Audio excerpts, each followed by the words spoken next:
জাতীয় ভোক্তা অধিকার সংরক্ষণ অধিদপ্তর জয়পুরহাট জেলা কার্যালয়, পুলিশ বাহিনী, র্যাব বাহিনী এবং আমাদের ক্যাবের সভাপতি আমরা একটা যৌথ মনিটরিং কার্যক্রম পরিচালনা করেছি পুরো জয়পুরহাট শহরেই। তো আপনারা ইতিমধ্যেই জানতে পেরেছেন যে আমরা ইতিমধ্যে কয়েকটি প্রতিষ্ঠানে আমরা মনিটরিং কার্যক্রম সম্পন্ন করেছি। বনলতা সুইটসকে বিভিন্ন অসঙ্গতির কারণে আমরা 50,000 টাকা আর্থিক জরিমানা আরোপ করেছি। একটি সরিষার কারখানাকে আমরা 10,000 টাকা আর্থিক জরিমানা করেছি। আর এই মুহূর্তে আমরা যেই বেকারির সামনে দাঁড়িয়ে আছি, রাতুল বেকারি, আসলে আমরা আউটলেটগুলোকে যতটা পরিচ্ছন্ন পরিপাটি দেখতে পাই, কিন্তু আসলে তাদের কারখানাগুলো ঠিক ততটাই অপরিচ্ছন্ন এবং অস্বাস্থ্যকর পরিবেশ।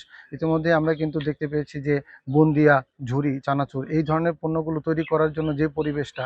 এক্সট্রিম মশার কয়েল প্ল্যান্ট ফাইবার দিয়ে তৈরি, তাই সহজে ভাঙে না, সুগন্ধিযুক্ত ও নিরবিচ্ছিন্নভাবে জ্বলে। ডেঙ্গু, চিকুনগুনিয়া বাহি সহ যে কোনো মশার বিরুদ্ধে দেয় এক্সট্রিম সুরক্ষা।